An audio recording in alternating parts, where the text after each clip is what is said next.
What's up, my friends? It is Danny Gallows, of course. Who did you think it was? And welcome to our very first movie review on this channel for Disney Plus's new animated series, Star Wars Visions.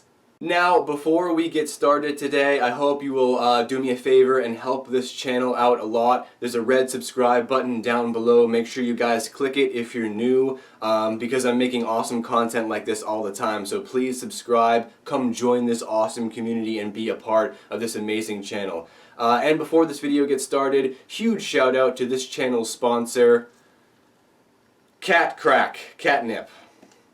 No, I'm just kidding. I don't have any sponsors. 10,000 subscribers and I don't have any sponsors yet. Hello? So I think it's safe to say that most of us out there have had our fair share of problems with Disney ever since they commandeered Star Wars. And for a long while, so many of us out there in the fading Star Wars community have been asking ourselves, is there anything out there besides Rogue One and yes, the Solo movie, it was awesome, that can redeem Star Wars? Is there anything that can bring the love of all of these fans back? And then Star Wars Visions was announced. We all saw the trailer, it was mind-blowing, so I finally got a chance to sit down and watch it, and what do I think about it? Well, now, for any of you out there who don't know, Star Wars Visions is a series of short animated films that was released by Disney Plus on September 22nd. And what's so great about this is that Star Wars is finally doing anime. I mean, how many of us out there have been watching TIE Fighter non-stop, that short animated piece that they released about the TIE Fighters that was, the TIE Fighter pilots that was in that anime style. And ever since we saw that, we were like, yes, Star Wars needs to branch into anime. They need to be doing anime. This is what they needed to be doing all along to try to bring fans back. And that's what makes it so great. And this is what so many of us have been saying for the longest time, instead of all these reboots and reimaginings and remakes, right? Do something different. Branch into animation, and anime specifically, because that is a medium that can open up so many different possibilities, and finally we got it, Star Wars Visions. And, this is something that even Dave Filoni has mentioned a couple times. Years ago, not the show specifically, but years ago, Dave Filoni was mentioning that they should branch into a more Japanese-style animation because it's just, it's so wonderful, right? And it fits perfectly with Star Wars. So when you have someone like Dave Filoni saying that we need some Japanese-style animation, he's someone that you want to listen to with all the success that he's had with Clone Wars and Rebels and The Mandalorian, obviously. Dave Filoni is someone that you want to listen to on that. And someone finally listened. And the greatest aspect about Visions is that not only does it bring together, great voice talent like David Harbour, Lucy Liu, Joseph Gordon-Levitt, right? Not only is it bringing in amazing voice talent to give these characters life, but something else that it's doing is it's bringing in all these different animators and storytellers and imaginators that are telling these really, really cool, inventive, imaginative, and creative stories. And that is what Star Wars, or at least Disney Star Wars, has been missing for the longest time. And also, one of the greatest, if not the greatest aspects of Star Wars Visions is that, and many have pointed this out already, is that it brings Star Wars right back to its roots. We all know that George Lucas was inspired by old-school Japanese samurai filmmakers like Akira Kurosawa. And George Lucas has actually said on occasion, a few times, that, Star Wars is really just a reimagining of the Hidden Fortress, and when you watch that movie you can really tell. And so what this does is it brings Star Wars right back to its roots by deciding to go with the Japanese-style animation and really, there's a lot of Japanese-style storytelling here. It brings Star Wars Visions and Star Wars full circle, right back to the very roots of what inspired George Lucas in the first place, and that's really cool. So, now with all of that said, how was Visions? How were all of the animated episodes? Were they as good as the hype? Did everything turn out like it was supposed to?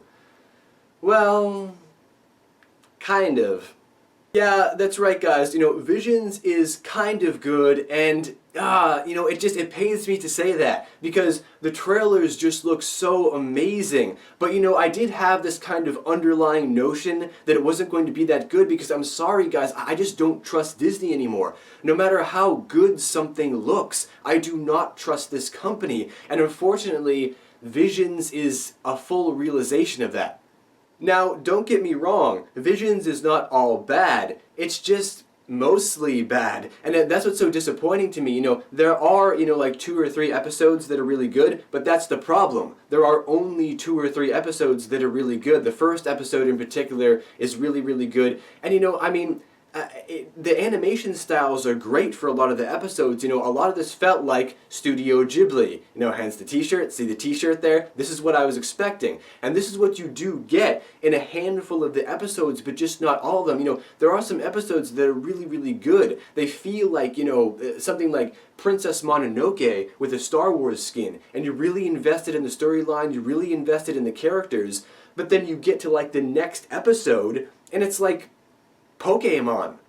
Now, what this could be is basically a giant testing bed that Disney Plus is doing. Maybe they're just putting out a couple of different styles, a couple of different genres of episodes to kind of use it as a testing ground. See what people respond positively to, see what people respond negatively to, and then, think about that, make some adjustments, and move forward with what people were responding positively to. That could be a possibility, because the mixture is so bizarre. To have such a good episode, something that's like a Studio Ghibli film, and then immediately switch over to something that's like a Saturday morning cartoon, it's such an odd mixture. So what I'm thinking is that they're just trying to see what kind of story writers to hire in the future, see what people respond positively to, or at least I hope that's what they're doing. So basically, when it's really good, and when it's really bad, it's really bad. But the problem is that the bad outweighs the good. So what you're left with after watching all the episodes is this overwhelming feeling of disappointment yet again. And see, this is the problem, is that Disney has been leading us down this very winding, curvy path where it's like sometimes we think things are going to be good, and they wind up just being really mediocre or really meh, and we're looking at these things like, don't you guys understand what Star Wars fans want? I think one of the problems is that Disney is not understanding that we don't want any kid animation. Everything about Star Wars these days is about kids. And yes, of course, we know that George Lucas has said this is a film for 12-year-olds, but what they need to understand is that all the original fans who saw the movie back in 1977, and all the second originals, as I like to call them, who saw the movie, who saw the original trilogy when it was re-released in the theaters in 1997, we're all 30, 40, 50 years old now, right? We don't want this child animation. We don't want this Saturday morning cartoon stuff. We want dark, adult Star Wars animation. Something that is really going to make old fans feel nostalgic, like it's taking us back to the real roots of Star Wars, which is what this series was supposed to do. But instead what we got was only a handful of episodes really take us back to the root of our nostalgia, and the rest of them just come off as this like kind of cheap kids animation, and it's honestly disappointing. Get some help, Disney. Get some help. Get some help. Alright, my friends, that's enough blathering from me for right now. So since this is our very first movie review, I'll go ahead and tell you guys how I score these movies. For my individual scoring system, I go from 0% to 100%. So after experiencing Star Wars Visions, and explaining all the details to you from my point of view, from my perspective, what does Danny Gallows give Disney Plus's Star Wars Visions?